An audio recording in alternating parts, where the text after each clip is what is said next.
Welcome back. Chapter 22, Thursday, June 15, 2017. Her plane touched down in Raleigh on Thursday at 10:02 a.m. and a cab dropped her at the chief medical examiner office just before 11 a.m. A nice young man led Sydney past a fenced-off room where the lights were low and a blue overhead projector threw images on a screen while a doctor presented a case to a full room of colleagues. A quick glance at the overhead photo showed a naked body on a metal table. Sydney quickly pulled her gaze away from the snow-white bloated body and hurried past the chain link and into the elevator. Her stomach dropped as the clunky elevator jerked and descended into the bowels of the morgue. When the doors opened, the young man pointed, "Down the hall and to your left." "Thanks," Sydney said as she and Derek exited the elevator and walked the fluorescent lit hallway. Peach towels lined the walls and the smell of bleach and high school chemistry lab filled the air. Her heels echoed as she walked, loud clanking that reverberated from the sterile towels around them. She looked down at Derek's feet and saw that he wore tennis shoes, quiet as a ninja. "At least they'll know we're coming," Derek said. "May even raise some of the dead bodies down here." Sydney gave him a sarcastic smile. "This place creeps me out." "Really? I feel right at home." They came to a set of box windows, the blinds of which were open to offer a boreal. Okay, let me highlight that. I don't know that word. View into the morgue.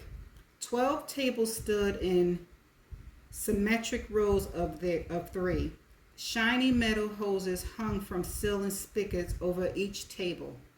Stainless steel tubs lined the walls. Dr. Cuddy stood with two other physicians around one of the tables. She was clearly in charge of whatever was happening, evidenced by the animated way in which she was organizing the scene. One of the doctors spotted Sydney and pointed at the window. Dr. Cuddy turned and waved her in. "Roll?" Derek asked. "Oh yeah, this has to be good." "Creepy as hell, anyway," Derek said as he set the camera onto his shoulder, flicked his thumb, and adjusted the focus as he peered through the viewfinder. He followed Sydney into the morgue. He didn't need her directions. After 3 documentaries together, he knew what she wanted. He angled the camera so the back of her head took up the foreground, and in the distance over Sydney's shoulder, the 3 doctors, garbled in long coats and standing morbidly around an autopsy table, were blurred and ominous. As Sydney approached, their images hauntingly came into focus. It would make for a great intro shot, or even a next time on the Girl of Sugar Beach teaser. "Sydney," Dr. Cuddy said, "good to see you." "You too. Thanks for having me down." "Of course." Dr. Cuddy opened her arms. "Welcome to my office. It can be a little drab down here, and when it's empty, we get some echoing. Hope that doesn't hurt with your video." Derek is a master. He'll edit everything down so it sounds perfect. "These are Dr. Schultz and Tilly, the other pathology fellows here in Raleigh." Handshakes all around as Sydney tried to ignore the autopsy tables on each side of them and the white sheets that covered in a lumpy fashion the bodies underneath. "I told Dr. Schultz and Dr. Tilly about your request that I have a look at Julian's Chris autopsies. I asked them for their help. All 3 of us reviewed the autopsy, the photos, the reports, the analysis, everything. We all came to the same conclusion, which was somebody screwed up." Sydney slowly looked to the corner of the morgue where Derek was filming. He gave a thumbs up. He was getting it all. "And you can prove this?" "The autopsy report and photos are 10 years old, but we've combed through them very carefully.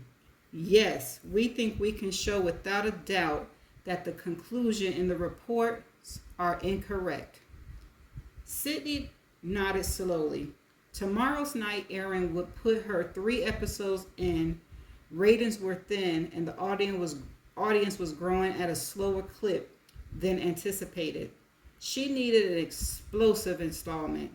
She needed a aha moment that caught viewers off guard and made them talk about the documentary with friends and coworkers. Which conclusion? Sydney asked. The one that suggested Julia Chris' skull fracture was caused by a boat oar? It was not. How were you able to determine this? And how can you prove it? Here's the deal, Dr. Cuddy said. Our 1 year pathology fellowship runs from July 15th last year to July 15th this year. That's a few days from now.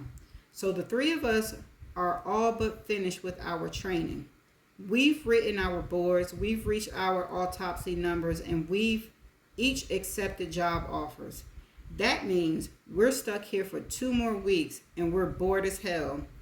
The only thing we have left to complete is our end of year projects, which require each of us to conduct an experiment to prove or disapprove the theory common to forensic pathology. We've all started researching our own projects, but frankly, none of us had very good ideas. Typically, this end of training exercise is a way to kill the last week or 2 of fellowship, and no one, including our chairman, takes it particularly serious. But after you and I spoke, and we all had a look at Julie and Chris' autopsy, the 3 of us figured we'll take a stab at changing that.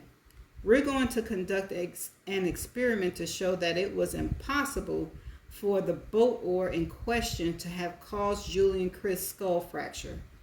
In exchange, you agree not only to give it a prominent place in the documentary, but also to give each of us FaceTime through interviews. Plus, list us as consultants in the credits. Sydney lifted her chin. Better than being published. We're already published. Sydney shrugged her shoulders. Agreed. Depending on what exactly you can show me and what theory you're trying to prove or disprove. Renee Lefort created classifications of skull fractures. We'll use his theories as our guide to refute the conclusion in Julie and Chris' autopsy. Dr. Cuddy lifted her hand to the autopsy table. We did some experiments on our own to reproduce Julian's skull fracture. We'll do them again now, and we'll show you why that boat oar theory is complete nonsense. That's the end of chapter 22. So we getting somewhere. So 3 people is looking at this fracture and this oar. Oh, it's not really seeming like she's not guilty, but it's seeming like it's about to go to trial again so she can get another chance. Let's see what's going to happen. All right, so I'm going to see you in the next chapter. Bye. I'm back with a definition video. The word is spelled Voyeuristic.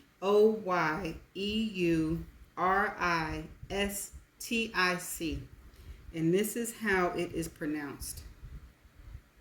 Voyeuristic. I was close, I think. Voyeuristic. It's like a voyeur and ristic. Okay.